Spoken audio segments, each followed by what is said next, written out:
So, if I were to ask you what the deadliest animal in the world's oceans are, what would you guess?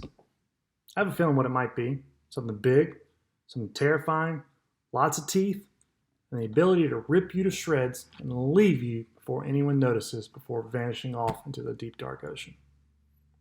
If you happen to guess that the box jellyfish is the most dangerous animal in the world's oceans, you were right.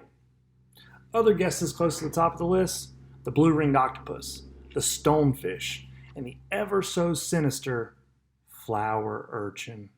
One type of animal doesn't even crack the top 10. You guessed it, sharks. Now, I know what you're thinking. How can a great white shark not even make the top 10 on the list of most dangerous animals in the ocean? Simple, because that list is specific to the deadliest animals to humans. Still hard to believe? Possibly because of the information that you have been given about how frequent and deadly shark attacks have become. Do me a favor. Think back to the titles of shark programs you tend to see on television. Tell me if any of these ring a bell. When Sharks Attack, Eaten Alive, Blood in the Water, Sharknado. Okay, let's disregard that last one. But really, any of those sound familiar? Even though we know judging a book by its cover is wrong, the sound of these shows doesn't instill very much confidence in the fact that sharks aren't blood-hungry human hunters that enjoy ripping us to shreds limb by limb. My goal over the next few minutes is to show you that sharks are not the mindless killers of humans people think that they are, but instead are a magnificent and majestic species of animal that we know very little about. Shark research is expanding thanks in large part to the OSearch research project, which has developed an educational curriculum for kindergarten through 8th grade students called the STEM Project. We will also talk about the statistical data of unprovoked shark attacks from the International Shark Attack File from the Florida Museum of Natural History. While shark attacks have increased over the past 30 years, so too have the number of swimmers in the water at public commercialized beaches and the number of individuals taking part in water-based activities in shark-controlled environments. The data suggests that even though the amount of shark attacks have gone up, fatalities from those attacks have actually dramatically reduced. Lastly, I'd like to talk about my personal experience with sharks as an avid scuba diver. Being brought up in the waters between the coast of North Carolina and South Florida has awarded me the opportunity to be face-to-face with these magnificent creatures and come out unscathed each and every time. I'll give you a story as to why I share a deep passion for these animals and the part that they play in the world's ocean food chain. More than likely, when you think about a shark, you immediately refer to the cover of the Jaws movie. The big great white, mouth open, 3,000 teeth coming at you at 40 miles an hour. More likely than not, if you ever come in contact with a shark, this will not be the one. There are over 500 different species of sharks, and they range in size from 1 foot to 39 feet. Sharks are in trouble. Approximately 100 million of them are killed every year in fisheries around the world. Because of that, shark research is as important now than it ever has been before. Of all the information we do have about sharks, one of the major things that are still uncertain about them is how and where large sharks reproduce. It's believed that large sharks, specifically the great white, migrate to certain spots around the world each year to reproduce. Because of the inability to track these sharks continuously due to the depth and distance they travel, something had to be done to inform the public about this issue. In 2007, OSearch was founded and embarked on their first expedition to Guadalupe Island, Mexico. Since that time, OSearch has been on 34 expeditions around the globe, tagging 416 different animals in the name of research and study, utilized 174 different scientists, all on one very big boat.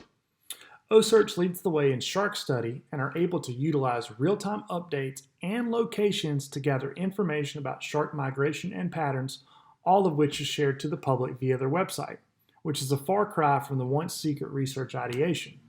OSearch shares information gathered from expeditions and allows the public to follow and track their favorite sharks and other animals via the website in real time.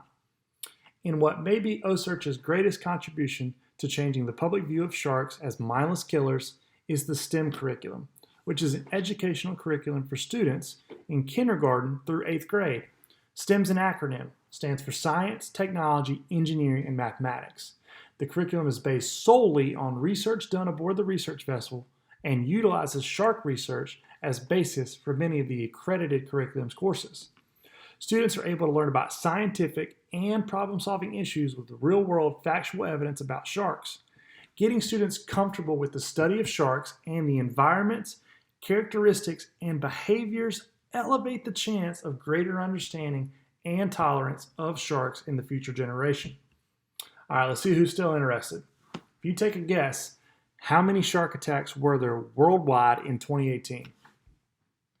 According to the International Shark Attack File, there were 66 confirmed shark-human interactions in 2018 around the world. Of those 66 attacks, 5 of them were fatal. Both of these numbers are lower than the averages over the last 5 years, with 84 attacks worldwide being the average from 2013 to 2017, and 6 fatalities being the average in that same time frame. Does this number seem kind of low to you? I think it speaks volumes to the idea that with 7 billion people on the planet, there were only 66 shark attacks across the globe last year. Adding to this fact, throw in the growing number of water sports and activities that humans participate in. Beaches are crowded with swimmers in and out of the water, surfers on boards, scuba divers, snorkelers, and other activities which put humans in shark-controlled environments. It's a well-known fact that sharks tend to hunt in surf zones early in the morning and late in the afternoon, which is a highly trafficked area by humans at beaches. In 2018, the U.S. led the world in the number of shark attacks with 32. With almost half of the world's shark attacks last year, there was 1 fatality. Of those 32 attacks, Florida had the most at 16, North Carolina tied with a couple other states with 3 attacks in 2018. With these confirmed attacks, approximately 85% of them were either surfing or swimming when the attack happened. While these numbers may seem to be low, they're actually fairly high compared to the amount of shark attacks over the past 30 years. Dating back to the 1980s, shark attacks in the 80s averaged 23 attacks per year. In the 1990s, 50 attacks per year, and in the 2000s were 66 attacks per year. The reason for this increase in attacks directly correlates to the number of swimmers in the water at beaches, which has increased dramatically from 1994 to 2000. Beach attendance in the U.S. skyrocketed from approximately 100 million beachgoers per year to 120 million beachgoers per year. With an average increase of 20 million beachgoers, there was an increase in approximately 16 shark attacks per year over that time period. That correlates to a shark attack per year for every 1.25 million beachgoers. To put that in perspective, the odds of getting struck by lightning in the U.S. per year is 1 in 700,000, which odds seem kind of crazy now. Now that you've heard the likelihood of not becoming a shark attack victim and that a jellyfish is more likely to kill a human than a shark is, I'd love to share a personal story about sharks that might shed a little bit of light on my passion for these amazing creatures. In Key Largo, Florida, there's a natural reef that surrounds the Carys Fort Lighthouse in the northern part of the Atlantic Ocean, roughly 6 miles offshore. On the eastern part of the reef is a shelf, or a wall, that runs along the outer edge of the reef. It's approximately 85 feet deep, and it's one of my favorite dives in the area. During one of those dives, a buddy and myself were all alone at 80 feet, blue, clear water all around us. Just the soothing sound of my bubbles leaving my regulator. After a few minutes, I began to get the feeling that we were no longer alone, and that we might even have been watched. As I turned and stared out into the deep blue of the Atlantic Ocean, I began to see 2 large shapes swimming toward us from the vastness. As you can imagine, at 85 feet deep, with a coral wall behind me and the ocean floor 10 feet below me, there's really no escape from any would-be predators. As the shapes came closer, my buddy and I began to realize that we were in the presence of 2 hammerhead sharks. One approximately 8 feet, the other roughly 10 feet in length. The 2 sharks swam side by side in almost perfect harmony, effortlessly gliding through the water toward us, where they proceeded to separate us, with both sharks swimming between my buddy and me.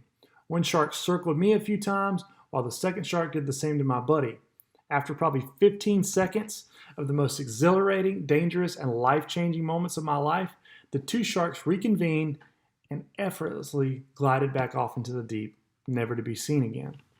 Now, maybe you don't know this, but hammerhead sharks tend to travel in large packs, sometimes growing to 100 sharks per group. The simple fact that those two magnificent sharks came to check us out meant more than likely there were others waiting just behind that deep velvet blue curtain, which is that ocean water. In an instant, these sharks could have ended our lives, but instead showed great curiosity and inquisitive nature about beings in their natural habitat. There was no aggressive nature, no dominance, and lucky for me, no taste testing. Sharks are intelligent, they're curious, and they are important to our world's oceans. I really hope that this presentation has challenged you to give sharks another chance when it comes to your perception of them as anything other than the beautiful species that they are. I appreciate your attention and willingness to listen to this video and truly wish you all the best of luck in your future endeavors. Thank you.